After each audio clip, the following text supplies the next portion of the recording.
Good morning everyone. Welcome to the Commercial Application and Studies class Standard 9. Today we are going to talk about the joint stock companies. We have already discussed about partnership and sole proprietorship, which are non-corporate forms of organization.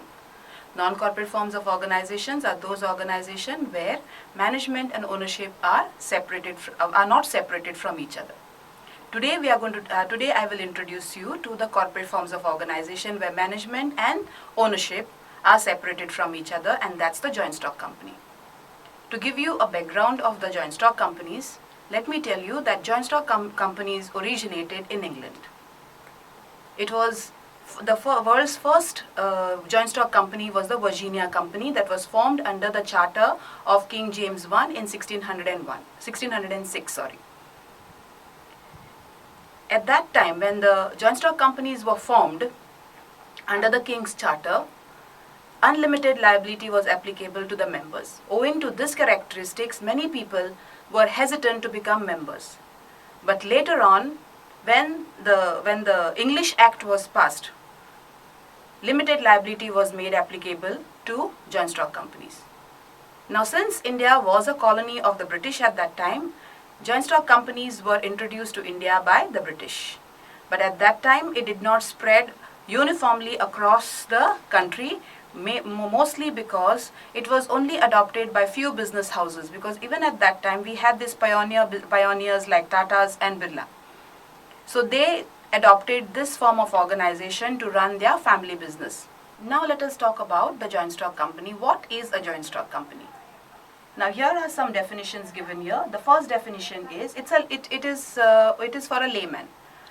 Okay, in common parlance, joint stock companies may be defined as an artificial person created by law having a separate legal entity with a perpetual succession and a common seal. Now, before I analyze this definition, let me also draw your attention to this definition given by Professor Hannay, which is much more deeper. It is a voluntary association of individuals for profit having a capital divided into transferable shares, the ownership of which is the condition of membership. Now let me tell you what do you mean by, let's analyze this definition that we have read just now. Okay, now joint stock company, it is an artificial person. What do I mean by artificial person? Now actually it is a voluntary association of people. People come together because they have a motive to run a business. And what do? They are contributing their resources, their financial resources. They pull in their resources. They contribute their resources to a common stock, which is further divided into shares having a nominal or a face value. And any member who's willing to be a part of this organization or of this association, the only condition is he has to purchase the shares of the company. Let's understand what is a share. Now, common stock. Let's take an example of a pizza. You have a pizza. Now, that pizza is divided into parts, various parts. Now, each part that you have divided the pizza into, it is assigned a face value. Like say for example, you have divided the pizza into 10 parts, each part costing 10 rupees. So 10 into 10, so it is 100. So you are going to recover 100 rupees, isn't it? So the common stock would be 100 rupees. That is divided into 10 parts. Each part is having a nominal value which is 10 rupees. So this is a corporate form of organization where the members, they are contributing towards the common stock so that they can run the business. The shareholders, they are the ones who are they own that business. They are owners of the business, and the management is run by the board of directors. Now it is said that Professor Hannay, he clearly states that it's a voluntary association. Yes, it is a voluntary association. Nobody can be compelled to become a part of this, part and parcel of this organization. Now it is clearly said the association of individual for profits, obviously. Okay, it is a profit making organization. Okay, now I think I have made myself clear to what common stock and shares are all about. Now, in common parlance, company has been identified or it has been recognized as an artificial person. it is created by law. Now let me tell you one thing, that in India, as let me just give you some background of joint stock companies in India. We all know that joint stock companies were introduced to India by the British, since we were a British colony. I just mentioned to you just now.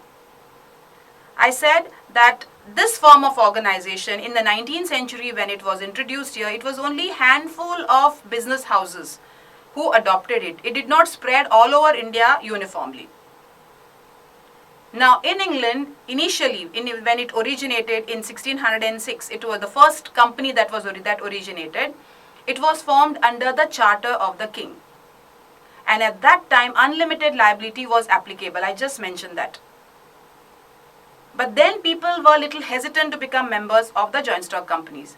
So the charter of the king was replaced by the English Act, the English Companies Act. And at that time, limited liability was made applicable to joint stock companies. Now, when in India, when the British introduced the companies to us, the Indian Companies Act was passed based on the English Companies Act. And whenever the English Companies Act was amended, the Indian Companies Act was simultaneously or subsequently, it was also amended. In 1947, India became independent. And then the government, under the leadership of Prime Minister late Shri Pandit Jawaharlal Nehru, was little disappointed with the Companies Act that was prevalent here in India. So they thought it needs to be revamped, it needs to be changed, amended. So Bhabha Committee was appointed in the year 1954 to make recommendations. The committee submitted its report in the year 1955, and then, based on the recommendations of the Bhabha Committee report, a comprehensive act called the Indian Companies Act of 1956 was passed. So joint stock companies are all formed under the Indian Companies Act of 1956. So it has a statutory recognition. The law recognizes joint stock companies as an artificial person. So just as an artificial person here, joint stock companies have, just like we are all natural persons, right? So we have the right to own property, we have the right to purchase property, we have the right to sue people, okay, or also get sued. In the same way, company also enjoys all these rights as an artificial person. Now company has been, so it is clearly said that artificial person created by law. So law recognizes it as an artificial person. It has a separate legal entity. So law recognizes it as a separate legal entity. Now this recognition, okay, joint stock companies had gained this recognition of separate legal entity only after the famous Solomon versus Solomon and Company Limited case. Now there was this businessman by the name Solomon. He had a shoemaking company. Now he had purchased all the shares of his company, only few handful of them, that is maybe I think 6 shares. He had distributed it among his family members. He had also purchased the debentures. Now let me explain this to you later. I know the terms shares and debentures are pretty novel to you, but hold on for some time. Okay, I will come to it later. Alright, now he had purchased the debentures of the company. And these were all secured debentures, that is, he had created a charge on the assets of the company. But unfortunately, his company became bankrupt. So at this time of insolvency, the creditors were after Mr. Solomon to repay all their debts. Because the creditors thought that the identity of Solomon and his company is one and the same. But later on, court gave the verdict that the identity of Solomon and Company Limited are separate from each other. So the creditors cannot hold Mr. Solomon to repay their debts, because company is recognized as an artificial person, and as an artificial person it has a separate legal entity. Okay, and perpetual succession. What did I tell you just now? According to Haney, capital divided into transferable shares. I gave an example of pizza. Alright, pizza is like the common stock of the company. That is divided into parts. You are dividing the pizza into 10 parts. Each part is having a face value of 10 rupees. So that means you have a common stock of 100 rupees. So when you are selling one part to your friends, when you are giving it to them, they have to pay you 10 rupees. So in this way, you are going to raise 100 rupees. The same thing happens over here. The same principle is applicable to the joint stock companies. The common stock in the sense the authorized capital, the capital which they require, which the promoters need to start or to initiate or commence their business. So that is divided into number of shares, into various parts, that those parts are called as shares, and each share has a nominal value, as a face value is assigned to it. And these shares are transferable in nature. That is, if I am holding the shares of a company and if I am not interested in holding it any longer, I can sell it. So in this way what happens? Shareholders come, shareholders go, but company continues to exist, perpetual succession. Perpetual succession means continuous existence. Unlike your sole proprietorship or partnership, which gets affected by the lunacy, by the insolvency, by the bankruptcy of the partners and the sole proprietor, here even if the shareholder is insolvent or he becomes lunatic or he is disabled, whatever happens to him, it is not, the company's existence is not affected at all. It will wind up only when the management decides to wind up the organization. Until then, the shareholder may come or they may go, it will continue to exist. So companies have perpetual succession and there is a common seal. Like natural people, whenever we want to confirm our interest, what do? We put our signature on the documents, right? That confirms our interest in the document. In the same way, company, since it is recognized by law as an artificial person having a separate legal entity, there is a common seal which is kept under the custody of the chairman or the president of the company and 3 directors. So it is, the logo of the company is engraved on a metal and that is suffixed on all important documents. So I hope I have made myself clear here, explaining to you what exactly is a joint stock company. So let's summarize. Let's sum up. Joint stock company is an incorporated association of persons having a separate legal existence, perpetual succession and a common seal. Its capital divided into shares which are transferable subject to certain conditions. Okay? Let us summarize what we have discussed so far. We said it is an incorporated association. It's a long procedure. So sole proprietors, partnerships, it is very easy to form. Not tedious at all. But to incorporate or to set up a joint stock company is definitely a very tedious process. There are various stages. You can divide them into, there are 4 stages basically. Let me just brief you. Promotion stage, incorporation stage, capital raising stage. So these are some of the 3 stages, I mean to say. Okay, so these are the stages. So promotion stage, it is the promoters, few people, they come together, they contemplate to manufacture certain things. They want to serve the society. So they come together, they start making arrangements for finance, everything is done in this promotion stage. So the preliminary expenses are incurred over here. They hold meetings, they meet bankers, persuade them to fund their project. All these things happen in the promotion stage. It is basically organizing. They are just trying to put things together because they have a dream and they want to realize that dream. So all the initial steps are taken in the promotion stage in order to realize it. Then comes your incorporation stage.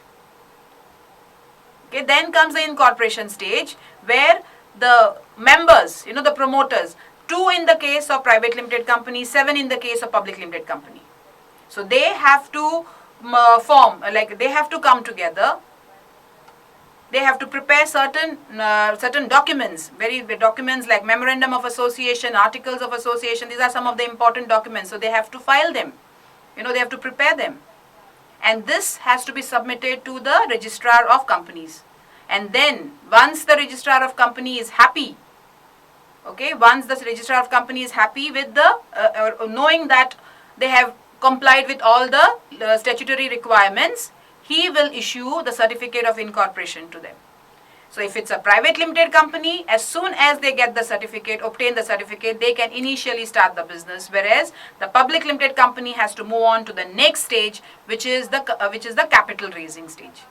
So here they have to think about how to float their shares, list their shares on the stock exchange, and all the procedure will follow. And once they are able to, now they have to follow that procedure of raising the capital, okay, which is the minimum subscription amount. Because unless and until they are able to raise that minimum amount which they need to initiate their operations or to become operational, they will not be able to obtain the trading certificate or the certificate of commencement of business, which is one of the most important criteria. So once they succeed in raising the minimum subscription amount, then immediately they apply for the trading certificate and they obtain the certificate, and then the public limited companies can start their business. So remember the difference between private limited company, they can initiate or commence their business when they obtain the incorporation certificate. So that is the incorporation stage is like dream come true. All the time they were contemplating. Now the contemplation has been put into real action. It is a reality. Company is registered. So private limited can immediately start their business. Public limited, they have to move on to the next stages, capital raising stage and the incorporation. So the commencement of business stage. Okay, so that is why it is known as an incorporated association of person. Now we have already discussed what is legal, separate legal existence, perpetual succession, so on and so forth. So based on this background that you have, let us run through. Okay, here I have some important brands for you. Okay, these are the companies. They are multinationals or they are foreign companies. Some of them are Indian companies. Okay, so these are the popular brands. Now let us run through the features of this joint stock company. I think I have already discussed this with you and it does not require further explanation. Let's run through. Separate legal entity, I have told you, it enjoys a separate legal entity. Corporate forms of organization, owners are different, managers are different. Owners, shareholders are the owners, managers are the board of directors who are accountable to the shareholders. It enjoys a separate legal entity. It is recognized as an artificial person. It is created actually by law. Remember, unlike your partnership and sole proprietorship, at least partnership has a statutory recognition.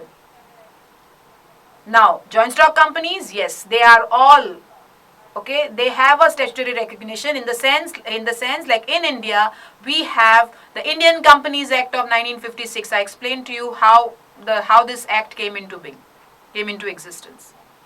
So all the companies that function in India, whether they are Indian or the foreign companies, they are all registered under the said act.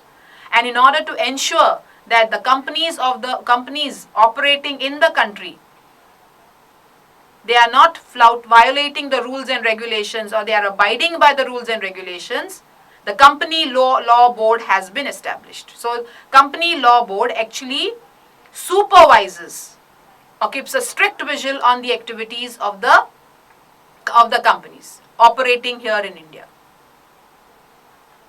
Okay?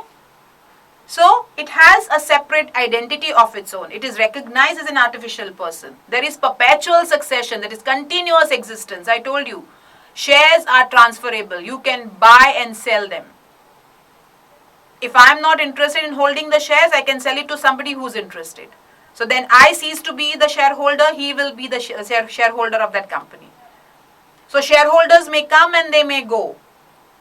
But company continue to exist till the management decides to wind up the business. Then limited liability. I told you how limited liability was made applicable to joint stock companies. Initially it was unlimited liability when in England, companies were functional under the charter of the king. But then when the English Act was passed, the limited liability criteria was made applicable. It was brought under the ambit of limited liability. So what do you understand by limited liability? That is, the members, their liability is only to the extent of their contribution in the share capital. Their personal properties are not at stake, unlike your proprietors and your partners. Okay, so it is only to the extent of their contribution. If they are going to lose something, it's only what they have contributed. So limited liability. Then transferability of shares, I've already explained that to you. It has a common seal. It's a voluntary association. Nobody can compel anyone to purchase shares. If I am willing, I will go ahead and buy. Okay, so it is a voluntary association. There is separation of ownership and control. Okay, that is why it is called as a corporate form of organization. Corporate finance. We will talk about this in detail later. Okay. Statutory regulation and control. So I just mentioned to you about the Indian Companies Act of 1956. So this is a law that is enacted in order to control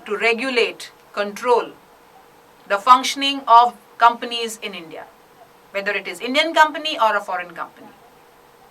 They have to abide by the rules, norms and the regulations and the provisions of the Companies Act. And the Company Law Board is set up basically to keep a strict visual on the activities of the company, to ensure that they abide by the rules and regulations of the law. Here are the sources of finance. Okay, I just spoke to you about corporate finance. Now, in the case of sole proprietor or partnership, how do they organize finance? How do they arrange finance? It is basically the savings. They either depend on their savings, they borrow from their friends and family, or the last resort would be the financial institutions and banks. But joint stock company is a corporate form of organization where the members are contributing to a common stock. They decide on an amount. Like what is the amount required to start the business? Say 5 crores. If at all they need 5 crores, then that 5 crore will be divided into 5 lakh shares of rupees 100 each. Okay? So this is through shares. Shares is one long-term source of finance. There are various other sources of finance. You have a table over here. You can have a look at it. Sources of finance, corporate finance can be classified on the basis of period, on the basis of ownership, on the basis of source of generation. Okay? On the basis of period, we have long-term, short-term, medium-term. Okay? They need money for a long-term period of time. They need money for short-term, the working capital rather. Then they also need money for the medium-term. So accordingly, they resort to different sources of finance. What is more important for us is the basis of ownership.